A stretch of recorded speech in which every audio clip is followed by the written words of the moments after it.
Perkenalkan, nama kakak Desta Fitriani, NPM 1901031020. Kakak mahasiswa di Institut Agama Islam Negeri Metro, jurusan Pendidikan Guru Madrasah Ibtidaiyah. Di sini kakak akan menjelaskan tentang materi kelas 5 SD tema 9 subtema 1 yaitu materi. Ternyata benda di sekitar kita ini termasuk materi loh. Tapi apa sih materi itu? Jadi materi adalah segala sesuatu yang menempati ruang dan memiliki massa. Materi ini dapat berupa cair, padat, dan gas. Materi sendiri dikelompokkan menjadi dua, yaitu zat tunggal dan zat campuran. Zat tunggal merupakan zat yang terdiri atas materi sejenis. Contoh benda yang termasuk dalam zat tunggal yaitu ada air, ada gula, ada garam, ada minyak, dan masih banyak lagi.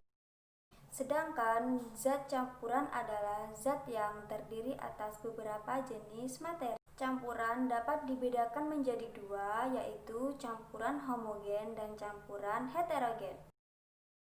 Campuran homogen merupakan campuran yang zat penyusunnya tercampur sempurna. Pada campuran homogen, zat penyusunnya tidak dapat dibedakan. Contohnya, air dengan garam, air dengan gula, sirup, dan masih banyak lagi. Sedangkan campuran heterogen merupakan campuran yang zat penyusunnya tidak tercampur rata. Pada campuran heterogen, zat penyusunnya masih dapat dibedakan. Contohnya, air dengan kopi, air dengan pasir, dan masih banyak. Sekarang kita akan membuktikan materi-materi mana yang dapat menyatu dan yang tidak dapat menyatu. Kemudian kita akan mengelompokkannya ke dalam zat campuran homogen atau zat campuran heterogen. Di depan kakak ini sudah ada beberapa zat tunggal, ada pasir, ada garam, ada gula, ada minyak. Nah, air juga termasuk ke dalam zat tunggal loh. Semua benda yang kakak sebut tadi dinamakan zat tunggal karena mereka terdiri dari materi yang sejenis. Sekarang zat campuran. Nah, nanti kita akan membuat campuran dari benda-benda yang ada di depan kakak ini. Oke, langsung saja kita praktek. Adapun alat dan bahan yang kita perlukan diantaranya ada air, pasir, minyak goreng, gula pasir, garam, gelas, sendok. Jangan lupa label nama agar memudahkan kita untuk mengamati bahan-bahan yang kita uji. Nah, langkah pertama, menempelkan name tag yang sudah kita beri nama bahan-bahan yang akan kita uji ke gelas. Nah, sekarang kita akan masuk ke langkah kedua, yaitu memasukkan bahan-bahan ke dalam gelas yang sudah diberi label nama.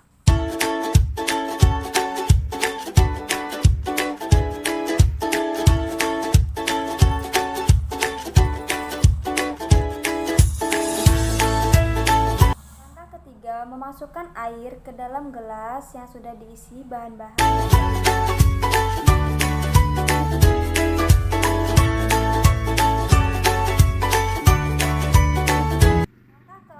Aduk semua bahan-bahan ini sampai tercampur rata.